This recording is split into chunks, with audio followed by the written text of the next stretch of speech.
tout le monde en faveur de l'adoption de l'ordre du jour? Okay. Intérêt pécuniaire, aucune? Non. Délégation, présentation. M. Simon Durand est avec nous, puis il va venir nous faire une présentation sur le plastique. Mettre là, M. Durand. Et voilà. Est-ce que j'ai besoin du micro? Oui. Il marche pas. Ah, il marche pas, bon. C'est pour la télévision. Just for looks. C'est pour la télévision. OK. Vous allez être un star ce soir. Bonsoir à tous. Merci beaucoup de me recevoir. Je m'appelle Simon Durand. Je suis directeur général chez Groupe Convex ainsi que l'entreprise Recyclaction. Juste pour nous situer d'entrée de jeu, Groupe Convex, on est une entreprise sociale. On a 7 divisions qui servent à offrir de l'emploi à des personnes avec une déficience intellectuelle. Une de nos divisions est l'entreprise Recyclaction, qui est le centre de tri de matières recyclables à Hawkesbury, qui dessert la grosse majorité de l'Est des Comtés-Unis.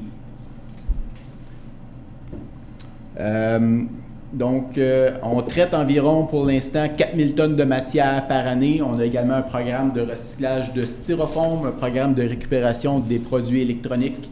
On fait également du déchiquetage et de la destruction de documents confidentiels et on a environ une quarantaine d'employés dans notre centre de tri.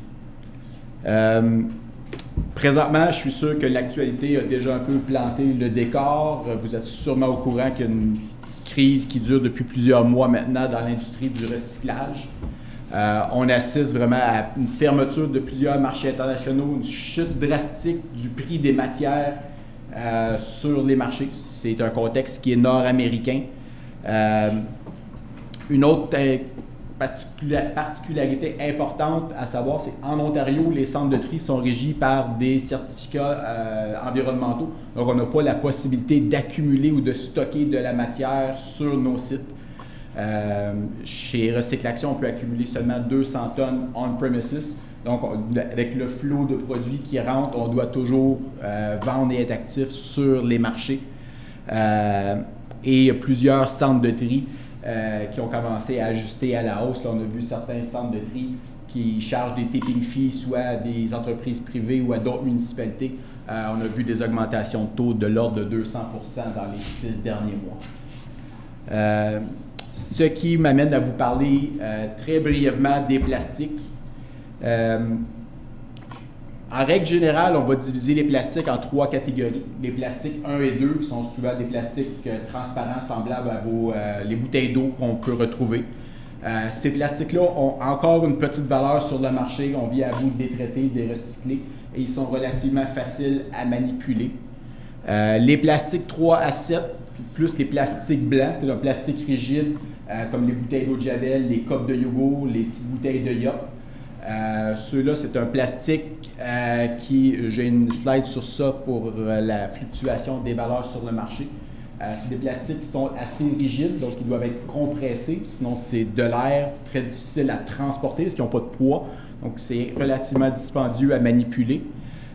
Et on a les plastiques films, qui sont essentiellement les plastiques qui sont d'origine agricole, donc les pellicules que les agriculteurs se servent pour emballer leurs ensilages.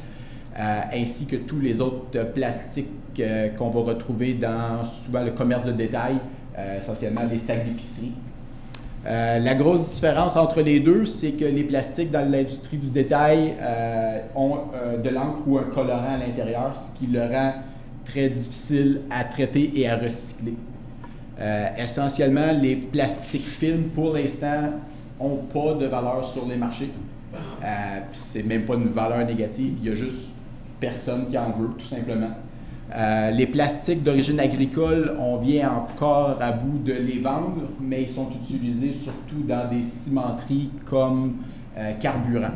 Donc, ce n'est pas nécessairement l'usage le plus écologique, mais au moins, ils ne sont pas détournés vers les sites d'enfouissement. Ce sont des plastiques qui sont extrêmement difficiles à nettoyer et à manipuler, parce que c'est des plastiques très légers, moindre courant d'air, ils volent, ils se déchirent. Ils vont contaminer les autres plastiques, souvent parce qu'ils vont se mêler avec les produits. Et on constate, nous, chez Recyclaction, on a encouragé depuis maintenant 6 mois nos entreprises, nos municipalités et partenaires à sensibiliser leurs citoyens à ne plus mettre les sacs de plastique dans le bac de recyclage parce qu'on ne les traite plus. Et ça fait 6 mois puis on n'a pas vu aucune évolution dans nos volumes de plastique. Les gens les mettent dans le recyclage quand même. Donc le comportement du consommateur évolue très peu, même si ce plastique-là n'est pas recyclable. Donc juste pour vous donner une idée, les plastiques 3 à 7 dans la dernière année, en décembre 2019, on était rendu à moins 20 $ la tonne. Donc, en plus de le recevoir, moi, je payais de la main-d'œuvre, je faisais fonctionner ma ligne de tri, je mettais les plastiques 3 à 7 en ballot et je collectais moins 20 pour le vendre sur le marché. Et ça, c'est pour les plastiques 3 à 7. Pour le plastique film, en fait, on n'est même pas dans cette dynamique-là parce qu'il n'y a pas d'acheteurs. C'est même pas un prix négatif, il n'y a personne qui en veut. Même si on paye le transport, on n'a pas d'acheteur pour le produit. Donc, c'est au site d'enfouissement. Quand je vous disais que c'était très difficile à manipuler, c'est sûrement des paysages que vous avez déjà vus. Dans les cours d'eau, c'est un plastique qui flotte, qui cale et qui peut se retrouver à milieu, entre deux eaux, donc il est très difficile à récolter dans les cours d'eau. Dans les arbres, ils se déchirent, ça prend dans le vent, c'est très difficile à ramener quand c'est dans l'environnement. Et même pour nous, dans les centres de tri, on rentre de plus en plus dans une dynamique de qualité. Donc, si on a du plastique film qui est mêlé à notre plastique 1 et 2, les bouteilles de plastique, ça contamine nos ballots de plastique et on a des pénalités sur le marché. Donc, nous, on le considère comme un déchet pour l'instant. Les actions requises, qui est un petit peu l'objet de ma présentation, c'est que les municipalités ont une possibilité de légiférer. Castleman, si je ne me trompe pas, ça va être en janvier 2021. Je pense qu'ils ont annoncé qu'ils arrêtaient. La municipalité de Woodstock, il y a des villes au Québec comme Bromont qui ont annoncé leur intention d'abolir les plastiques films sur leur territoire. Au niveau des centres de tri, on a également une assez grande incertitude au niveau politique provincial par rapport à leur volonté de passer au concept d'économie circulaire, donc l'impact que ça va avoir. Donc nous, ça nous rend un peu réticents à investir parce qu'on ne sait pas vraiment dans les prochaines années comment l'industrie du tri de la matière recyclable va évoluer. Et malgré ça, la bonne nouvelle par contre, c'est qu'il y a très peu d'opposition de la part de l'industrie à abolir les plastiques, même si c'est quand même payant de les vendre 5 cents le sac à l'épicerie. Il y a des chaînes comme Sobeys qui ont déjà annoncé, qui sont proactifs, qui ont annoncé qu'ils allaient se retirer et éliminer l'utilisation des plastiques depuis le mois passé. En fait, depuis janvier, on est rendu en mars. Donc, je pense que c'est quelque chose qui est à la portée des municipalités qui voudraient vraiment attaquer ce problème-là. Parce que pour l'instant, les plastiques films qu'on retrouve beaucoup dans le commerce de détail sont tout simplement détournés et envoyés dans les sites d'enfouissement. Donc, merci beaucoup de votre attention. C'était un survol très rapide. Je pense que la cité de Clarence Crocklin fait affaire avec le centre de tri de Sheffield. C'est Tomlinson à Ottawa. Donc, vous n'êtes pas client de Recyclaction, mais ça me fait quand même plaisir d'être ici ce soir pour vous donner notre perspective comme opérateur de centre de tri sur le territoire des Comtés-Unis. Parce que je sais qu'il y a des commerçants qui sont en faveur. On regarde aussi LCBO qui ont des sacs de papier depuis longtemps. Étant donné que le sac de papier va pourrir en très peu de temps comparé à un sac de plastique. Et les pailles, c'est un autre problème. C'est quelque chose qu'on a l'intention d'amener à la Chambre de commerce. On a parlé à la Chambre de commerce. On veut faire une réunion avec les commerçants, puis passer ça avec eux autres. Puis on va s'en parler. J'aimerais ça qu'on fasse comme Castleman, arrêter les sacs de plastique. Puis bien, de notre côté, on n'entrevoit pas vraiment de changement dans l'industrie des plastiques en général. Auparavant, c'était surtout les pays asiatiques qui récupéraient nos plastiques pour les retransformer en produits finis et nous les retourner. Donc, ces marchés-là internationaux sont fermés. L'Amérique du Nord n'a pas l'infrastructure manufacturière pour transformer ces plastiques recyclés-là. Et les plastiques sont des dérivés de pétrole. Le prix du baril de pétrole est tellement bas que la granule de plastique neuve est tellement peu chère qu'il n'y a pas d'appétit sur le marché, même pour une granule de plastique recyclée de qualité. Suzanne? On n'entrevoit pas dans la prochaine année de changement de ce que je vous viens de vous présenter. Non, mais ça n'a pas vraiment l'air comme l'industrie de recyclage a une très belle avenir. Je veux dire, quand on regarde toutes les choses qui commencent à changer. Parce que moi, quand le recyclage a commencé, mais la première chose que mon père a faite avec sa bine bleue, c'était de l'utiliser dans le garage, parce que lui, il ne passait pas au travail des vidanges. Mais à ce temps, ça a changé. Là. On est en train de dire à nos enfants de recycler. En même temps qu'on leur dit de recycler, on dirait que là, ça commence à dire, ben attendez une minute, parce que c'est pas tout ce qu'on pensait que ça allait être. Fait que là, on a ce soir discuté du plastique, des sacs, mais ça n'a pas l'air que c'est une industrie qui a un super beau futur.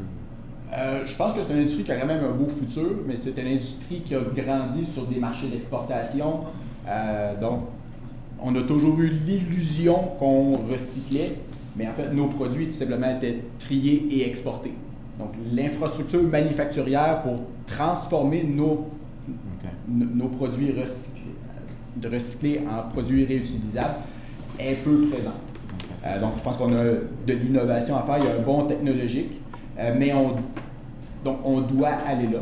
De notre côté, c'est sûr que si j'opérais strictement sur une base d'entreprise privée, ça ferait 6 mois que le centre de tri serait déjà fermé. Ça, je ne vous le cacherai pas. Présentement, on est largement déficitaire. Mais Recycle Action continue d'opérer parce qu'on a également une mission sociale et une mission environnementale. Ce qu'on vient à bout de trier, tout ce qui est plastique 1 et 2, plastique 3 à 7, les cartons, les papiers, on les détourne quand même des centres de tri. On fait un déficit avec ça, mais on les détourne quand même des centres de tri. C'est mieux qu'il y ait des centres de tri que pas du tout, parce que sinon tout irait à l'enfouissement. Et nous, on le fait également parce qu'on a une main-d'œuvre qui est fragilisée, qui a des barrières à l'emploi. Donc, nous, on est encore en activité, mais on l'a vu du côté du Québec, il y a 4 gros centres de tri qui vont trier à peu près, je pense, c'est 32 fois notre capacité, qui ont décidé d'arrêter leurs opérations. Donc, on n'est même plus dans une question d'innovation technologique ou de capacité de tri. Les gros joueurs comme les petits joueurs, nous, on trie encore à la main. On a une très bonne qualité de produit, mais même ceux qui ont des trieurs optiques et des chaînes très, très automatisées, on est tous dans le même bateau. Il y a des gros joueurs et des petits joueurs qui abandonnent. Et les sacs, on avait discuté de reusable bags that we use. Mais ça, il y avait quelque chose, on avait vu ça, je pense que c'était Radio-Canada avait fait. C'est qu'il y a beaucoup de ces sacs-là qui sont réutilisables, mais qui ne sont pas nécessairement recyclables, ce qui cause également des problèmes. Okay? Alors, il y en a que si tu vas au Dollarama, eux, leurs sacs sont réutilisables et recyclables. Il y a d'autres endroits où on a un peu l'aluminium en dedans pour garder plus froid, etc.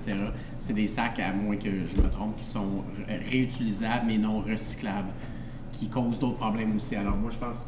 Ce que je mentionnais, c'est que si on va avec une politique, justement, pour enlever les sacs de plastique, il faut également ajouter une politique que s'il y a des sacs réutilisables qui sont vendus, que ces sacs-là soient également recyclables. C'est pas tous les sacs qui sont recyclables aussi là-dedans, parce qu'il faut aller une coche plus loin sur une politique comme ça. C'est aussi d'avoir une communication avec les citoyens, M. le maire, de faire sûr que... Pour ça qu'on en parle. Pour ça qu'on en parle comme ça. Non, mais je veux dire qu'ils savent quoi recycler et quoi pas recycler et la raison pourquoi ne pas le faire. Parce que souvent, ils vont dire, le gouvernement essaie de nous... Mais aussi, on peut faire, Mme Ouellette, on avait discuté pour des sacs de matériel, de coton, ou des sacs on appelle en anglais du hemp. J'en ai un de ça. Champ. Alors, il y a toutes sortes d'idées. Mme Ouellette était pleine d'idées. Ça paraît comme une encyclopédie qui s'ouvrait pour nous donner des idées qui étaient très bonnes, mais on va les amener plus tard. Autre question pour vous? Oui. S'il y aurait une chose que tu voudrais partager avec nos citoyens, que tu pourrais nous donner comme information, qu'on pourrait communiquer avec eux, ça serait quoi? Pour vraiment aider à guider comment est-ce qu'on recycle, puis qu'est-ce qu'on peut recycler? Excuse de te mettre sur le spot. En fait, je pense qu'il y a effectivement beaucoup d'éducation à faire au niveau du citoyen. Parce que nous, on l'a vu, on a distribué des pamphlets, nous directement à travers nos pages Facebook et médias sociaux, et le comportement du consommateur évolue extrêmement lentement. Donc ça, si vous avez la chance, je ne connais pas les paramètres exactement de Tomlinson, de qu'est-ce qu'eux prennent et prennent pas, mais si vous êtes capable de récupérer cette information-là et de la transmettre à votre citoyen avec le maximum d'outils de communication possible et de le faire à répétition pour permettre aux mentalités d'évoluer, parce que je dis, même moi, je suis encore en train de découvrir l'univers des plastiques. Faites le tour de tous les plastiques et essayez de trouver le numéro. Demandez cet effort-là au citoyen quand il est prêt à mettre son plastique dans « OK, je vais le mettre dans la poubelle » ou dans... c'est extrêmement difficile, donc ça prend vraiment des bonnes communications pour les amener à réfléchir à leur acte. Il y a des municipalités qui ont un gros bac, puis tout le recyclage, que ce soit la boîte bleue ou la boîte noire, là, tout est mis dans le même contenant, et puis c'est ramassé une fois par 2 semaines. Est-ce que pour vous autres, vous triez, est-ce que c'est préférable que ça arrive séparément ou si ça ne fait pas de différence? Nous, on trie encore en single stream, ce qu'on appelle. Il y a des municipalités que le centre de... Pardon? 20 liquides, mais tout dans un shot. Oui, mais c'est ça. Nous, on récupère, en général, pour nos partenaires, les municipalités, c'est plus facile. C'est plus facile quand c'est séparé? Non, quand c'est ensemble. Tout ensemble? Tout ensemble, parce que c'est un coût d'investissement qui est beaucoup moins grand. Oui. Parce que sinon, il faut changer de la flotte de bac, changer les camions. Je sais que le centre d'Alexandria trie en dual stream, mais je vous dirais, dans l'état actuel des choses, c'est un petit peu pour ça aussi que j'ai mentionné l'incertitude au niveau provincial sur le circular economy. Autant pour une municipalité que pour un centre de tri, de faire ce genre d'investissement-là dans l'incertitude politique qu'on a présentement, sans savoir qu'est-ce que le gouvernement va faire avec le circular economy, ça serait extrêmement audacieux comme investissement. Donc, bonne question. Je sais qu'à Meaux aussi, on est un comité de pour ça, puis tout le monde regarde ça. C'est le talk of the town, tout le monde regarde ça, mais il y a aussi au niveau du marché, il n'y a pas de solution présentement. Il y a 2 compagnies, une dans Maritime, une dans l'Ontario, qui sont prêts à essayer de développer une machine de quelque sorte qui va fondre ou brûler, puis sortir les matériaux puis les liquides dedans, dans la consomption même. Sont proches, je sais que celle de Maritime s'en vient proche. Le comté les regardait. On était voir aussi un incinérateur, mais ça coûte des millions de dollars. Est-ce que ça crée de la pollution? Ça crée de la pollution, mais on ne veut pas aller là, ça coûte pas d'argent. Merci, M. Durand. Ça fait plaisir. Merci beaucoup.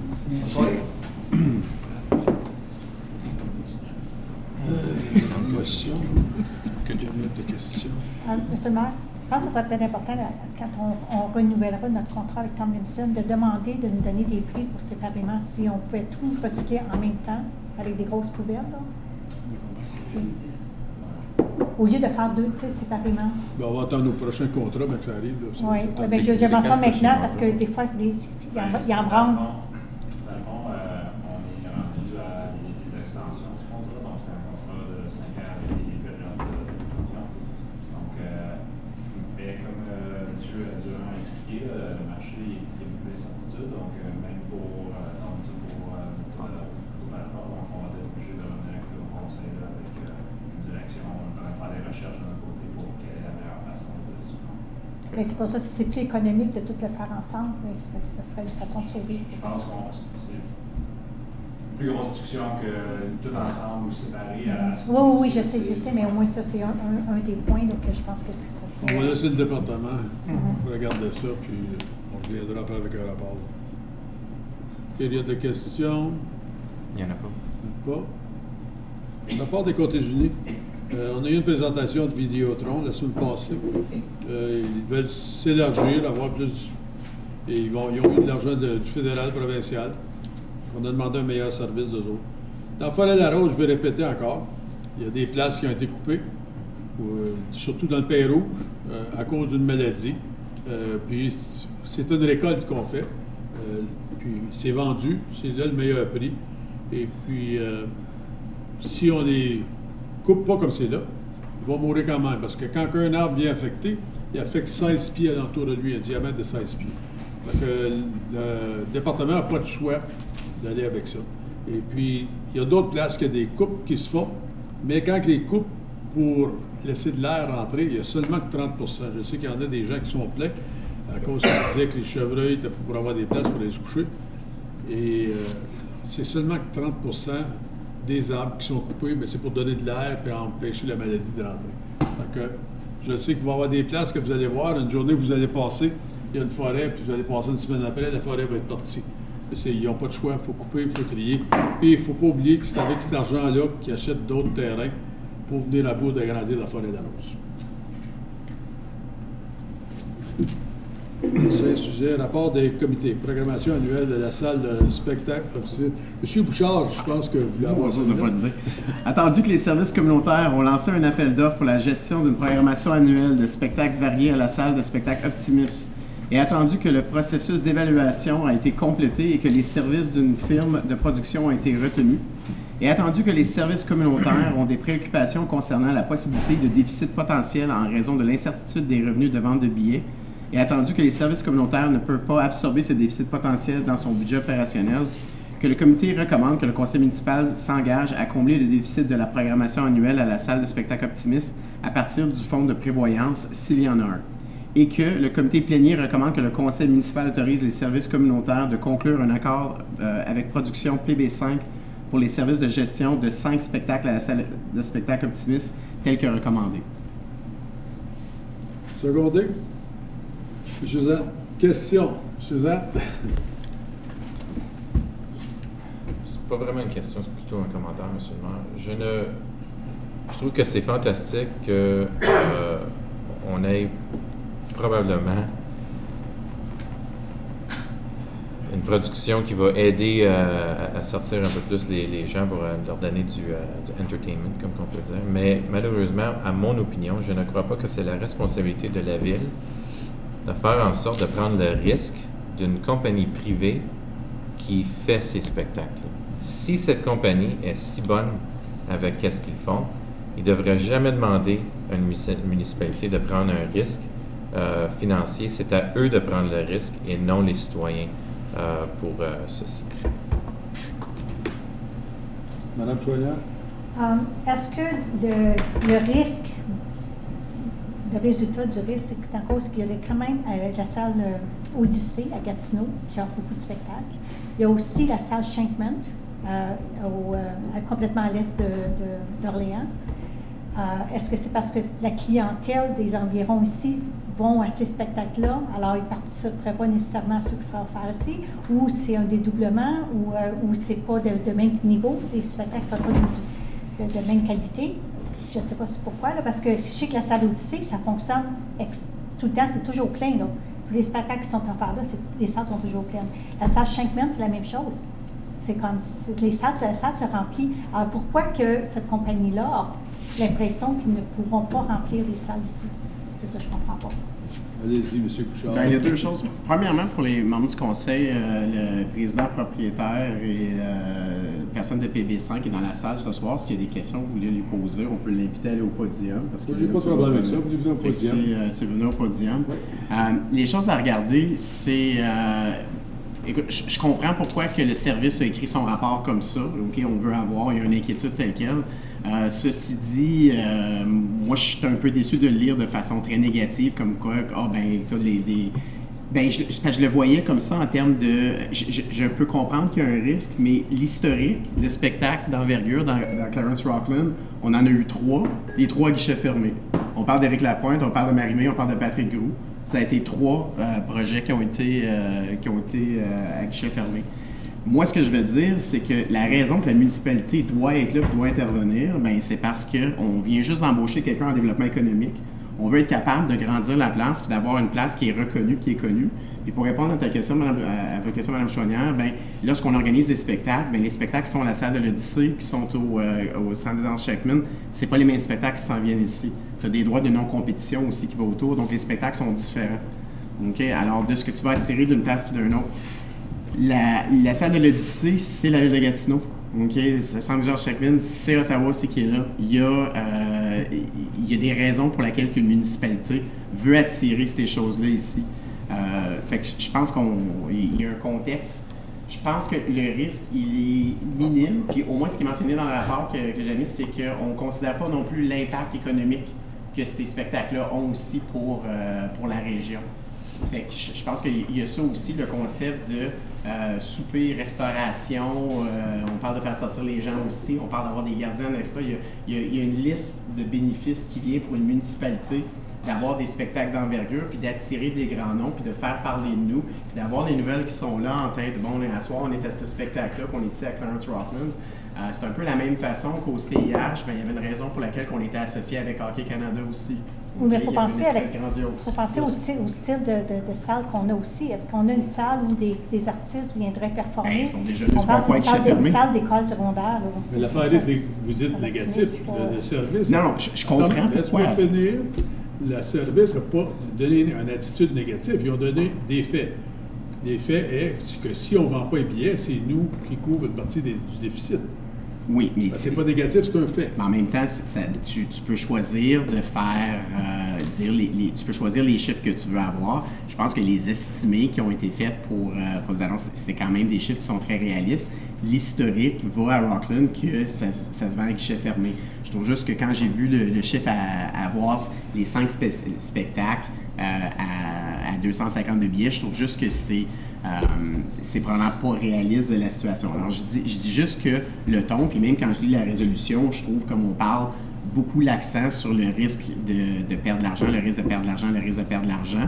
Puis je pense que l'inverse du positif d'avoir tout ça ressortait pas autant à ma lecture de lui aussi. C'est ça. Mais je comprends pourquoi les services veulent le faire. C'est son devoir de le faire comme ça. Je respecte ça. J'ai pas de problème avec ça. Je pense que ça fait assez longtemps. Je pense que ça fait assez longtemps qu'on en parle, qu'on veut se servir de la salle optimiste, qu'on veut avoir plus de spectacles de promotion. Je pense que probablement M. Bourbonnais a fait quand même une petite étude de marché de ce qu'on peut attirer en fait de spectacles ici à Rockland. Mais comme M. Bouchard l'a dit, les spectacles qu'on a eu une réussite quand même très bien. Même il y a eu des spectacles amateurs qui ont rempli les salles. On est très bien équipés. On vient de signer un autre contrat pour tout l'équipement qu'on change dans notre salle optimiste. Puis, je pense que ça vaut la peine que le comité, que le conseil se penche à...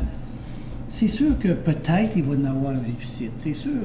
Écoute, même si on fait une étude de marché, on prend des risques, on calcule le risque, ça veut rien dire. Ça se peut qu'on ait un déficit. Puis je pense qu'il faut aller d'avant, il faut essayer d'encourager dans une spectacle. Si on regarde un spectacle en brun, c'est pas bien plus gros que nous autres, un spectacle country qu'il y a eu en fin de semaine en brun, les billets ont été vendus en dedans de presque 4 heures. Puis c'est une grosse salle qu'il y a là. Fait que je pense que non, les spectacles ont de la place ici à Rockland. Puis il faut aller d'avant avec ça. Avez-vous la main beau, vous deux? Là, il me semble que vous êtes pratiqués. Non, mais monsieur le maire, on dirait que, je ne sais pas si peut-être ils n'ont pas compris ce que j'ai dit. À aucune prise qu'il y a quelqu'un ici à cette table qui dit que les spectacles n'existaient pas ici ou ne devraient pas être ici. Tout le monde est d'accord qu'on devrait en avoir. La question est, et demeure, est-ce que la ville est responsable ou devrait être responsable? Parce que certains des conseillers à cette table sont pas trop fun sur le risque d'argent sur d'autres choses. Oui. Mais à cette heure, ils sont sur celle-ci. Alors moi, je veux juste faire sûr que tout le monde comprenne que oui, on est tous pour avoir des spectacles. Est-ce que la responsabilité de la municipalité est de prendre le risque financièrement? Et à mon avis, non. Si tout le monde dit « Hey, ça a vendu ici, ça a vendu là », alors ça serait à monsieur de dire « Bon, bien parfait, c'est vendu, puis je vais prendre le risque. » Et si ensuite, après les 5 spectacles, ça n'a pas fonctionné, bien peut-être à ce point-là, on pourrait regarder un arrangement.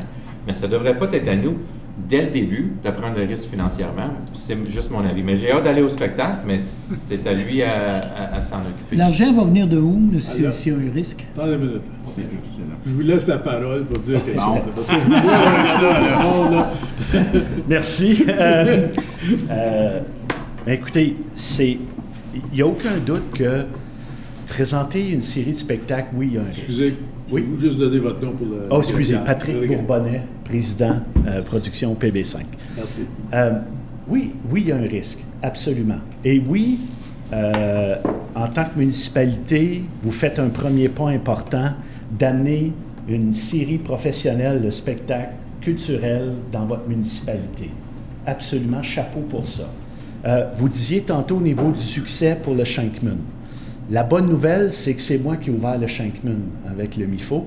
Et puis oui, je peux corroborer que le succès était là, effectivement. J'ai fait la programmation artistique cette année pour la ville de Gatineau également. Donc oui, ça va bien à ce niveau-là, mais oui, il y a des risques. Ceci dit, et probablement que, Martin, j'imagine, tu auras sûrement des choses à ajouter, mais on a, ce qui n'est peut-être pas indiqué dans cette motion-là, c'est qu'on a établi plusieurs systèmes pour minimiser ce risque-là.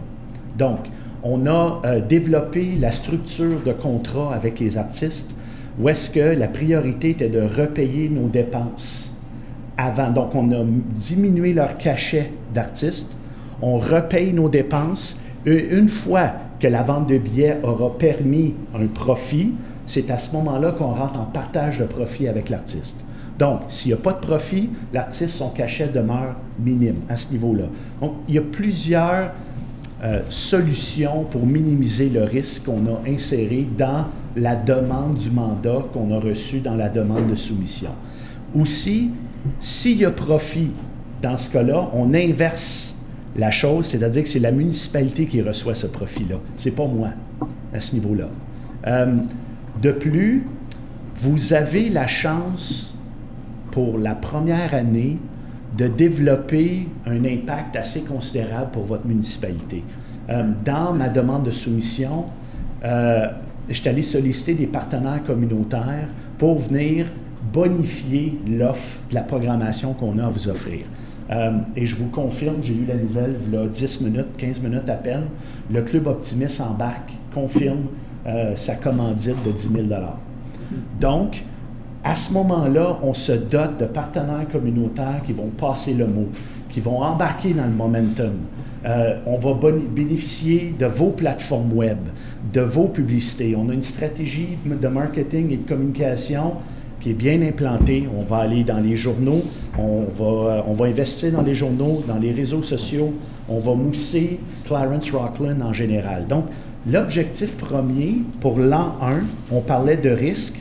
En fait, le risque est, à mon avis, le risque financier est plus minime que la possibilité ou l'opportunité d'implanter quelque chose de réel. Donc, à Clarence Rockland, il va y avoir du sport, il va y avoir du socio-communautaire et maintenant, vous allez avoir du culturel. Donc, je pense que c'est ça dans ma soumission qu'on voulait amener surtout par rapport à ça. Et peut-être qu'on pourra confirmer les chiffres, mais faut voir aussi la programmation sur son ensemble. Donc, il ne faut pas décortiquer spectacle par spectacle. Peut-être que je m'avance, sous toute réserve, OK?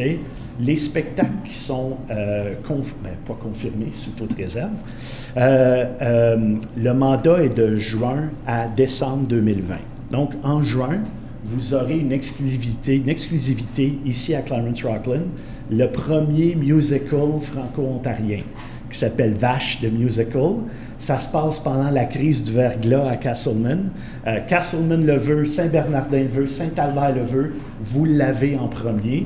Et ça a été nommé coup de cœur à travers le Canada français. Donc, on amène une exclusivité. Vous avez votre vedette locale, Bernard. Constant. Constant, excellent. Et puis, bref, des artistes locaux. Donc, on amène un élément de plus et aussi, on tente de réserver la salle la veille parce que vous allez être le premier spectacle qui va être présenté.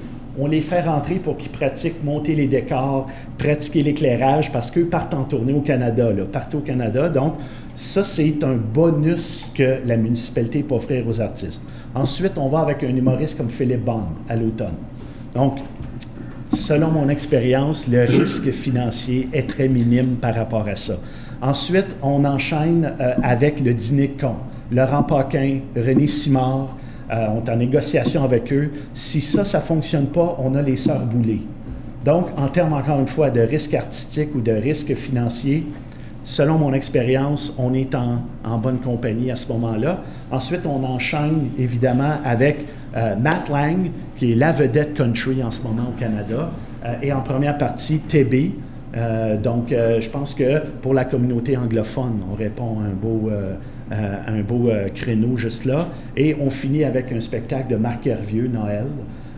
et c'est le billet le plus dispendieux. 50 $, tout inclus, donc ça demeure très accessible. Donc, on parlait tantôt, est-ce que des artistes vont vouloir venir à Clarence Rockland? Moi, je me souviens d'un centre culturel qui s'appelait Sainte-Famille. Les artistes faisaient un détour pour venir à Rockland. Le Sainte-Famille a disparu. Je pense que vous avez l'opportunité de ramener cette magie-là un peu, puis c'est ce qu'on est en train de faire avec cette initiative-là. Monsieur Zahn? Tout ça est super. Comme j'ai dit tantôt, c'est pas parce qu'on veut pas l'avoir. Mais quel est votre risque? Parce que, à mon avis, si j'ai un commerce, je dis, ben moi, ça se peut que j'ai un négatif, mais si j'ai un négatif, ben la municipalité va me payer, so I never lose money. Ouais. Fait que moi, c'est juste pour faire sûr que je comprends exactement que si on vous donne de l'argent des contribuables, que ça va pour quelque chose aussi. En passant, vous avez tous nommé, je crois, des artistes francophones. Non, Matt Lang. Je ne connais pas le country. Hein? C'est country. Il est solide. Mais c'est juste pour faire sûr aussi que si c'est de l'argent des contribuables, ben c'est des Anglais aussi qui payent pour aussi, fait qu'il devrait avoir une programmation un peu mixte aussi. Mais comme j'ai dit, on avait discuté à plusieurs reprises. On est tous pour avoir plus ce qui se passe à Rockland, mais moi, je ne veux pas payer pour. Si vous êtes si sûr de votre affaire, quoi que vous avez besoin de nous autres à juste en Parce que si je voulais vraiment faire de l'argent, je louerais la place Banque Scotia ou le Canadian Tire Center, je ferais un spectacle, j'irais faire mon million, je sortirais. Faire 5 spectacles en 6 mois dans une communauté où il n'y a aucune habitude d'achat ou de consommation culturelle, dans une municipalité où il n'y a pas eu d'événement depuis 20 ans, avec aucune donnée démographique, personne ne va vouloir embarquer là-dedans, honnêtement. Est-ce que vous êtes en train de, entre les lignes, de dire que si c'est un succès pendant les 6 premiers mois, après, vous ne demanderez plus de... Parce qu'il va y avoir une historique, vous ne demanderez plus... Non, parce que, bonne question, mais je vous dirais que l'objectif principal ici est peut-être de créer un leg. Moi, je ne sais pas si je vais avoir le contrat l'année prochaine, mais si les fondations sont solides et vous avez une communauté qui manifeste un intérêt pour aller voir des spectacles, que j'aille le contrat ou pas, moi, c'est correct. Je pense que j'ai fait ma job, j'ai installé les fondations. C'est pour ça qu'on fait encore appel à ME Production. C'est pour ça que je fais appel à une directrice, une spécialiste en marketing. Le but, c'est de peut-être créer quelque chose. Je ne sais pas si Club Optimiste va être encore là l'année prochaine, mais je pense que on a tous notre part de risque par rapport à ça. Si je voulais faire de l'argent dans la structure du RFP, j'aurais demandé une somme faramineuse pour gérer 5 spectacles. C'est déplacer mon équipe. C'est minimum 300 heures d'ouvrage sur 6 mois. C'est énormément d'ouvrage, mais je pense que l'important, c'est de peut-être placer une brique pour l'an 1. Puis ensuite, vous verrez si ça vaut la peine. Et si ça vaut la peine, tant mieux. Je pense qu'il y a d'autres gens qui ont soumissionné. Il y a plein de monde qui sont compétents là-dedans. Moi, je pense que l'avantage que j'ai apporté, c'est que j'ai évolué pendant 15 ans à Orléans et puis j'ai pu me baser sur mon expérience pour dire, je pense que les gens de Rockland vont aimer ça. Fait que moi, c'est ce que j'amène à la table. C'est la connaissance du marché sans avoir de données réelles basées sur des faits. Et quand on dit que l'évaluation est faite sur 250 billets vendus, il n'y a aussi aucune historique par rapport au fait que vous n'avez vendu que 250 billets par spectacle. Mais vous avez un historique que vous avez vendu 500 billets par spectacle, par contre. Donc, si on se rend au milieu, à 350 billets vendus par spectacle, 365, 385, on sait que vous n'en courez aucune perte. Alors, la moyenne nationale pour remplir des salles se situe à peu près à 68% des capacités des salles. Ça, c'est la moyenne nationale pour toute discipline artistique confondue. Je n'ai pas de calculatrice, là, mais sur 500 places, je pense qu'on est dans la moyenne à ce niveau-là. Donc, c'est les seules données qu'on a, malheureusement, à notre portée. Les risques financiers ont été calculés selon ces moyennes. Je pense que si on regarde le rôle de la municipalité, justement, je pense qu'il est très important le rôle de la municipalité, surtout en termes de culture. On est bien fort pour donner bien de l'argent pour des arénas, okay, pour de la gestion, pour le sport. On subventionne les équipes mineures, que ce soit en soccer, que ce soit en hockey. Ça, on n'a pas de problème avec ça. Mais quand ça vient d'avoir un temps pour les artistes, tout ça, on a un programme d'aide aux artistes que différents groupes peuvent appliquer pour aller chercher leur petit montant par année. C'est ça qu'on fait. Fait qu'est-ce qu'on fait justement pour être capable d'être autre chose qu'un aréna de hockey dans notre municipalité? On fait quoi, nous, comme gens au conseil, pour dire « Hey, nous aussi, on veut être sur la map, puis on veut pas être sur la map pour un joueur de hockey qui a déjà joué ici. On veut être sur la map pour ça. » Je pense que la municipalité a une responsabilité d'encourager les arts, d'encourager la culture. Surtout, je pense que la grosse affaire qu'on a, c'est qu'on a un mandat de vouloir bien faire paraître notre municipalité, puis de bien nous vendre. Puis à la fin de ça, si j'ai un risque de... même si ça serait un 10 000 $ que je risque de perdre, mais je pense qu'il est un méga bon investissement.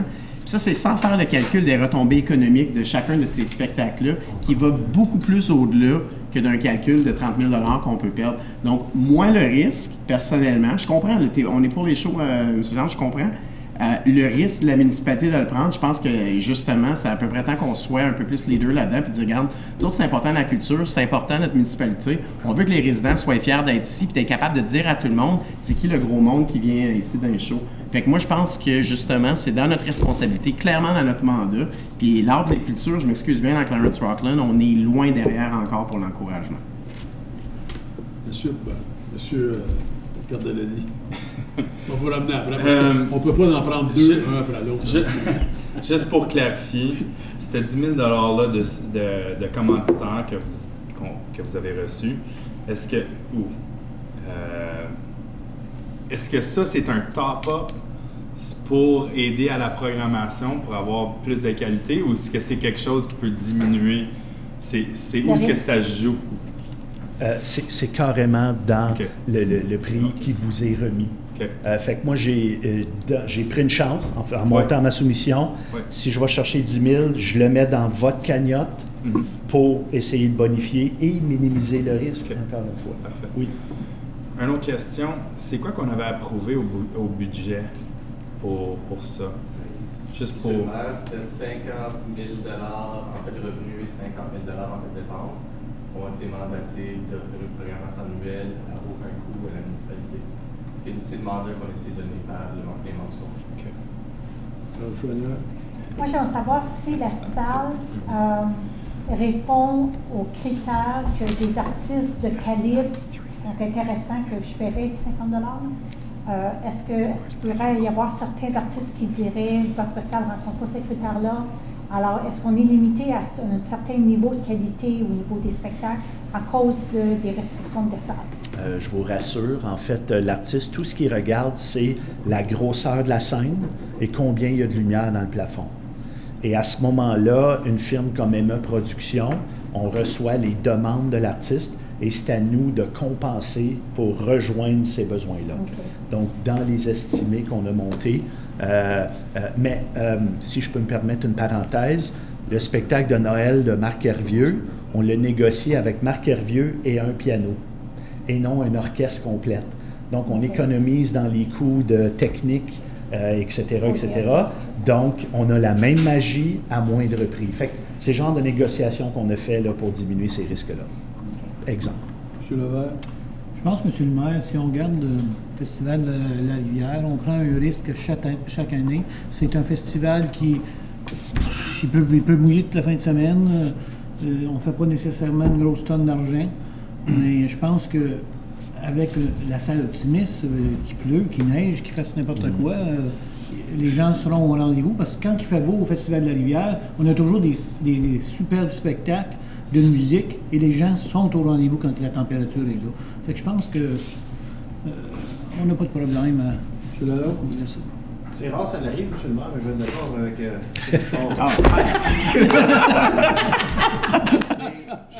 je comprends exactement ce que vous dites, M. Zan, les risques associés avec ça. Pour l'instant, on a une salle optimiste. Comment d'argent qu'on a investi là-dedans, M. Boucher, juste dans toute la techno, ces choses, on parle d'une centaine de milliers de dollars. Right? On vient d'investir 100 000. Et vous allez investir. C'est ça. Fait qu'on a une salle comme c'est là qui sert à l'école. À l'école comme une lunchroom comme c'est là. Puis, je pense qu'il faut si on veut se démarquer de quelque façon, je pense qu'il faut essayer quelque chose. Je pense que c'est clair que la municipalité, le département n'a pas les ressources pour le faire eux-mêmes. Ça, c'était clair du début. Puis je sais que c'est bien correct. Mais je pense qu'il faut peut-être l'essayer cette année.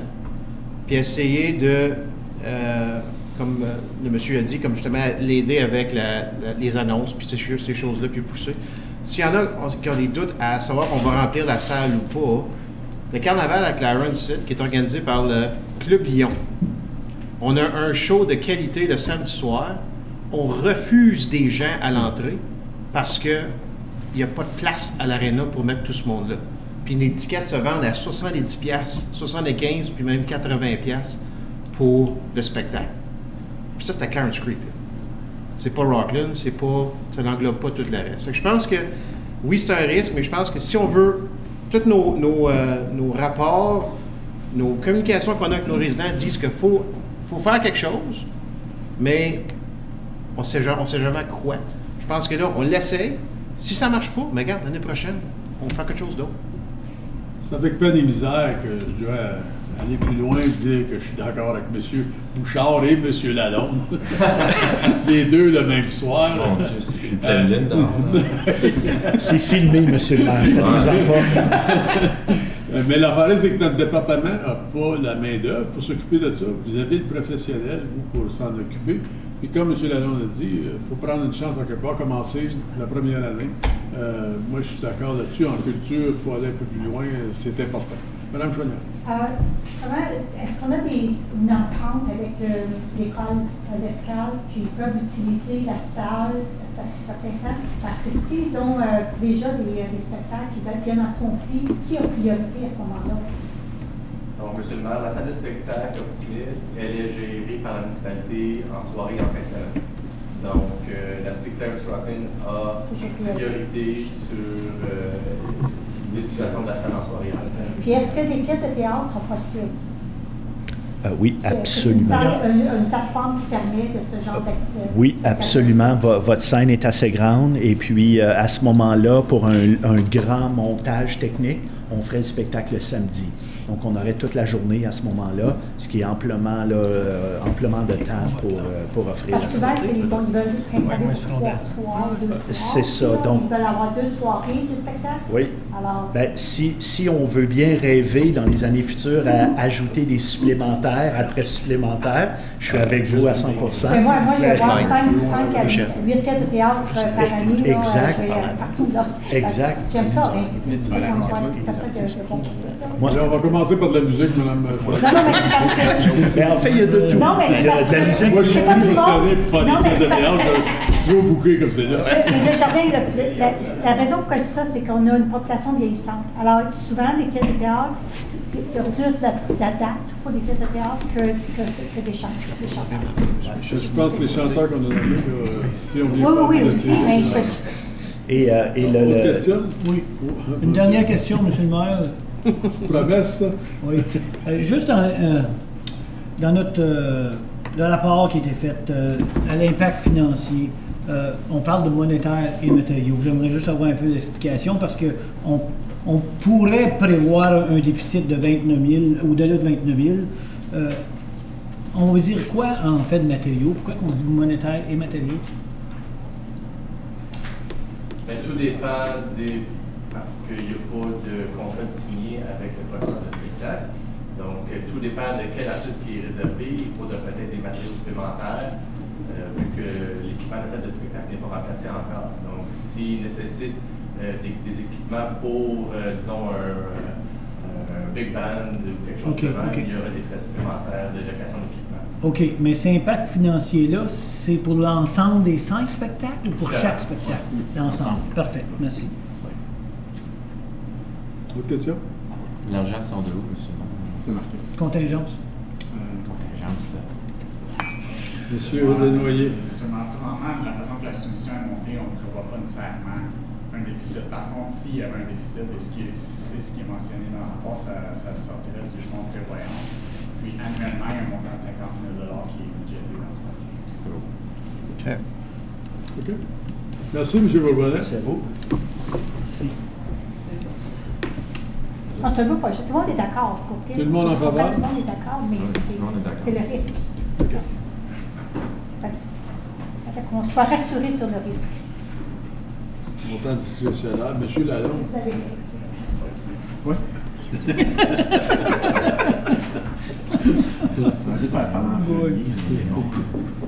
C'est bon? OK.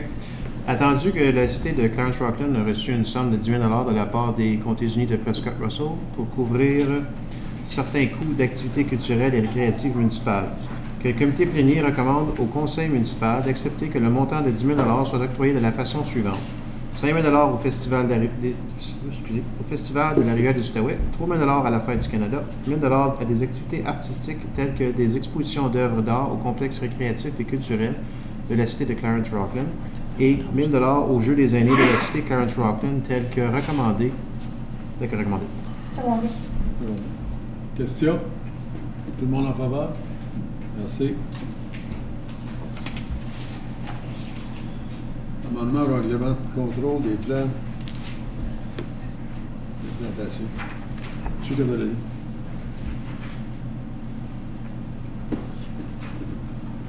9.3.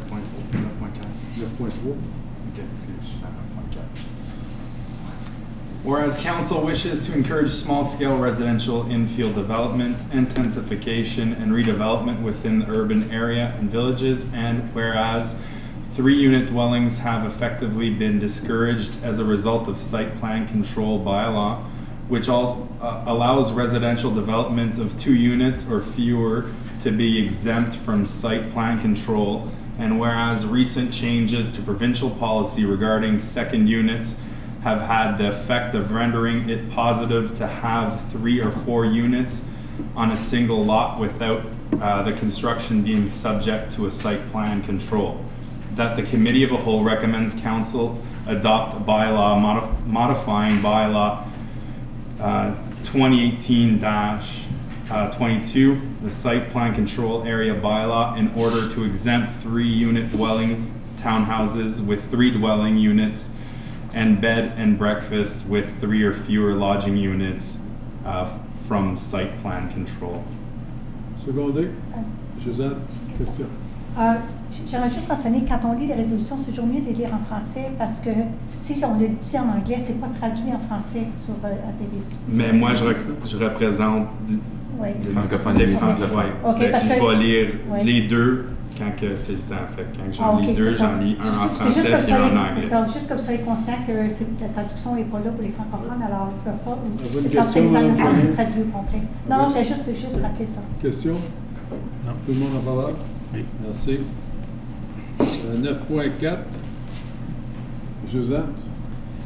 Attendu qu'il y a eu de graves inondations en 2017 et 2019, attendu que l'Office de la protection de la nature de la Nation Sud prédit que la quantité de neige cette année correspond à celle de l'année passée, que le comité plénier recommande au Conseil d'approuver le plan proposé en cas d'inondation pour 2020, tel que décrit au rapport Admin 2020-004. Secondé. M. Bouchard, question? C'est déprimant. C'est un fait.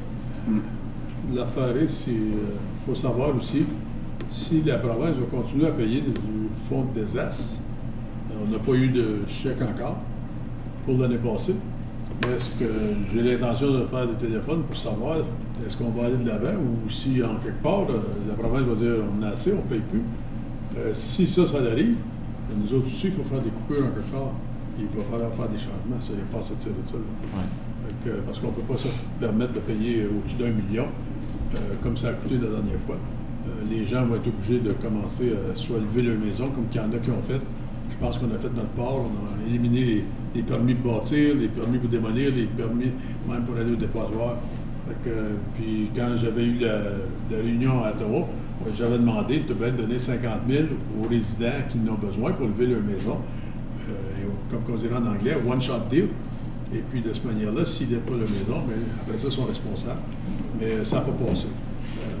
On va voir qu'est-ce qu'il y en est après les téléphones. Oui. Mais même les sacs de sable, je pense que les citoyens maintenant qui savent qu'ils sont à risque devraient prévoir puis s'équiper en sacs de sable aussi. Parce que c'est beau dépanner, mais à un moment donné, quand quelque chose est prévisible, il faut que les citoyens prennent responsabilité pour leur propriété. On on va voir qu'est-ce qu'elle est. Tout le monde en faveur? Merci. La course 9.5. Monsieur Zant. Alors, on l'accepte, je la lis, et si on l'accepte tel quel, ça reste à cette réunion, et on ne la déménage pas dans la réunion régulière pour adopter. Non. Je voulais juste qu'on... On peut la ramener après, mais si c'est passé ici ce soir, les chances sont pas mal. Oui, non, on le sait, c'est parce que le ne peut pas prendre le risque, mais je lis quand même. Attendu que les services communautaires ont été mandatés d'apporter une recommandation au conseil municipal en ce qui concerne la demande de soutien technique de l'Église Le Roc pour le déroulement de la course Duo, et attendu que le projet de la course Duo proposé soit intégré à la programmation du samedi 4 juillet 2020 du Festival de la Rivière des Outaouais, et attendu que la Cité a adopté la politique LOI 2014-01, organisme sans but lucratif, permettant aux services communautaires de travailler de concert avec l'OSBL afin d'offrir... Mon Dieu, j'ai de misère. Afin d'offrir un inventaire complet d'activités et de services aux citoyens de la Cité, que le comité plénier recommande que le conseil municipal adopte que la course Duo soit intégrée à la programmation du samedi 4 juillet 2020 du Festival de la Rivière des Outaouais, et que le comité plénier recommande que le conseil municipal autorise les services communautaires d'appuyer l'Église Le Roc dans l'organisation de la course Duo en leur offrant un soutien technique et matériel tel que détaillé dans la politique LOI 2014-01, organisme sans but lucratif, et que le comité plénier recommande que le conseil municipal autorise les services communautaires de conclure un accord avec l'Église Le Roc pour l'organisation de la course Duo telle que recommandée. Secondé, M. Bouchard, question? Oui. M. Irwin, on a discuté de cet item-là ce matin. Peut-être juste pour le bénéfice du conseil, d'expliquer, on parlait ici de 2 trajets potentiels. Un qui avait été présenté par le groupe Duo, puis un second, je pense, qui a été recommandé par l'administration. Pouvez-vous juste expliquer brièvement ce contexte-là pour voir la différence entre les coûts des 2 scénarios? Absolument. Monsieur le maire, donc, suite à la présentation de Mme Barrette de l'Église Le Roc demandant de l'appui des services communautaires pour aider aux fermetures de rue, j'en ai eu la chance d'en discuter avec M. Leinert ainsi que certains membres des travaux publics pour voir qu'est-ce qui est possible de la part de la municipalité pour assurer une fermeture de rue sécuritaire pour les participants de la course. Donc, on a proposé un trajet modifié de celui qui a été proposé par Mme Barrette il y a 2 semaines, et puis un trajet secondaire qui entraîne encore moins l'implication de la municipalité pour la course. Okay. Merci. Donc, tous les coûts associés aux fermetures de rue seraient couverts par le partenaire communautaire et non la Cité French. Merci. OK. Est-ce que ça, c'est différent d'autres événements qu'on a dans la Cité, que d'habitude, la Cité peut-être aide un peu à des événements comme ceci? Par exemple, la course ou la marche Terry Fox et puis la marche de santé mentale organisée par Valoris, il n'entraîne pas de fermeture de rue. Donc, ça soit sur le trottoir ou sur le bord de la rue, puis il y a quand même une circulation routière. Il y a un certain appui des membres de la protection et puis de la police. Et le coût serait de quoi? Parce que M. Grimard n'est pas ici, fait que j'essaie d'avoir plus d'informations. Tout dépend de quel trajet qui est déterminé. Bon, on a fait demande auprès d'un contracteur privé pour un estimé pour le matériel comme les barricades, des choses comme ça, parce que malheureusement, ce pas des matériaux que la Cité a en place pour pouvoir offrir une fermeture de rue sécuritaire. Et à l'entour de combien? On attend encore des nouvelles de la demande ici. Mais si je peux ajouter, cette composante serait payée par le groupe et non la municipalité. Ça fait que si on va, exemple, si on fait affaire avec Beacon Light, oui, qui établissent le trajet, eux absorberaient les frais reliés à ça. OK. Mme Barrette, vous avez discuté avec elle à propos de ça? Absolument. Ils sont d'accord? Du comité représentant. Tout dépend de l'estimé reçu par le groupe communautaire. Ça va être soit un trajet ou l'autre. Parce que l'autre trajet qui qui n'est pas, nécessite beaucoup moins de matériaux pour terminer le chemin. OK. Tout le monde en faveur? Oui. Merci. Alors, je pense que c'est pas mal certain. Tout le monde en faveur. Moi, je vais dire. Merci. Autre thème, si vous avez des questions pour les électeurs. M. Lalonde. Non, merci, M. le maire. M. Simard. Mr. Wilson, today I saw there was a scissor lift at the new fire station in Bourget. Are we having any issues or finishing up, or?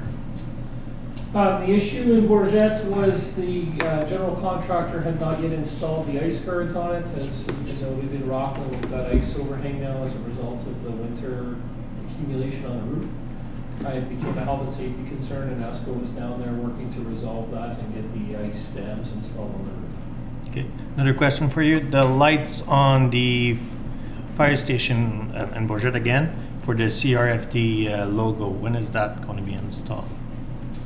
I know it's on the deficiency list. I have to check and see exactly when, but I know it has been noted and that is in progress. Okay. I think, if I recall correctly, the electrician was waiting for the right mounting fixture that will mount against the contour of the steel siding. Okay. Thank you. M. Laval? No, c'est bon. M. Bouchard? Yeah, just a question for Mr. Boucher. Just now that we, for the whole bus lines now, there was a resident that asked a question about parking lots. What are we still the ones who are responsible for the parking lots, specifically the one at the church when there are funerals and they're closing it up? What are options for residents? Normally, they're notified the day prior to the event, and we have the parking lot at the Jean-Marc Lalonde Arena that they go park there if needed. Right now, there's hardly anybody using it. They all try to park at the church or. Is there a stop sign at the arena as well? Or? Yes, right across the street. Okay. Right in front across the street. Yes. Okay, thank you. M. Caballet? Suzanne? Juste pour continuer pour ce que M. Bouchard disait concernant le stationnement à l'aréna Jean-Marc Lalonde, ça élimine deux trajets par contre. C'est ça le problème. C'est que les gens qui stationnent là, il manque deux autobus qui vont au travers du village Maurice. Alors c'est sûr qu'ils sont dans une situation que, avec l'hôtel de ville fermé, bien ça c'est dans le quartier quand même. Je sais que un des magasins qui ont donné des lettres disant que ce stationnement-là allait faire remarquer leur automobile. Alors, ils sont vraiment. Je sais que c'est plus un service qu'on offre, mais on a quand même. Il y a des défis. Oui, il y a des défis, mais c'est quand même un service qu'on aide à avoir les. Une responsabilité. Oui, on a quand même une responsabilité. Alors, c'est juste pour continuer, c'est pas toujours accessible. Il y a deux trajets sur 7, je crois. Non, on sera rendu à 5. 6 le matin, 5 le soir. Mais c'est pas au comté de Louis à régler cette situation-là? Non, c'est pas la. On parle pas du même. Ah, OK. Mme Chouanière? Je prends pas l'autobus, comme vous voyez. Non, ça va, merci. M. Lennart, bon ouvrage pour votre équipe. Enlever les bancs de neige, nettoyer la neige qui est tombée la dernière fois, qui était assez pesant. Je pense que ça a été un méchant défi, mais ça a bien aidé quand même. Merci. Alors, il est 9h et journalment. 9h et... C'est qui? Non, c'est vous. 9h06. Merci. Bonsoir tout le monde. Good evening, everybody. Monsieur Lennart, il vous a bien trop facile ce soir. Oui, pas mal.